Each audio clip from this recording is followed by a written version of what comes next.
When I was 8 years old, I brought home a 5-foot rattlesnake, and it's gone downhill ever since. Rattlesnakes, sharks, cliff diving, free diving.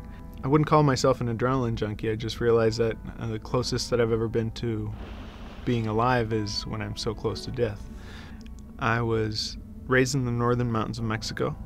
I learned English because there was missionary groups that were coming from Colorado and then going to the northern mountains of Mexico.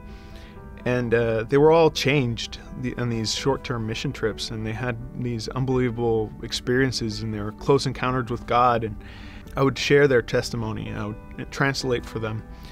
And I was jealous. I was jealous because I didn't have a testimony.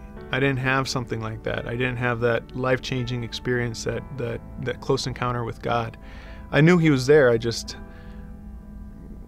I couldn't understand Him, and I didn't really want anything to do with Him. And part of me wanted Him not to want anything to do with me. I felt like I was unworthy of God's love.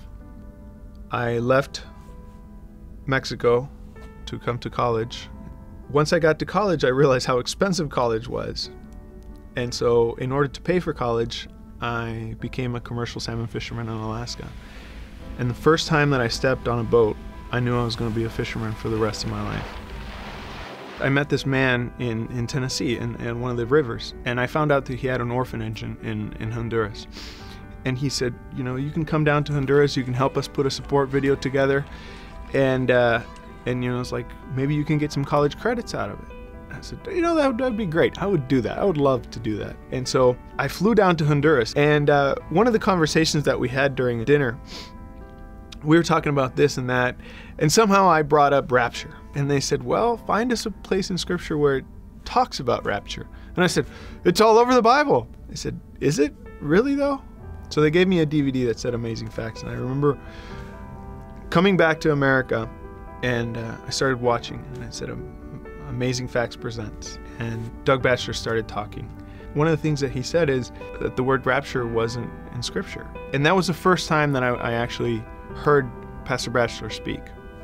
And then I run into YouTube a video series called Prophecy Code. And I said, oh, this is going to be good, sweet. But it was just torture, because everything I knew was just getting tossed out the window. He was just using scripture after scripture to take away everything and everything that I thought was normal and everything that I knew about the book of Apocalypse. Ever since I've learned scriptural truth and I've seen the light, I feel like there's been a fire rekindled in my heart, and I have this knowledge that I want to share with people. It brings me peace, and I think that it does that for other people we've managed to share with. My name is Andrew. I am a fisherman and a dreamer. I want to thank you for changing my life.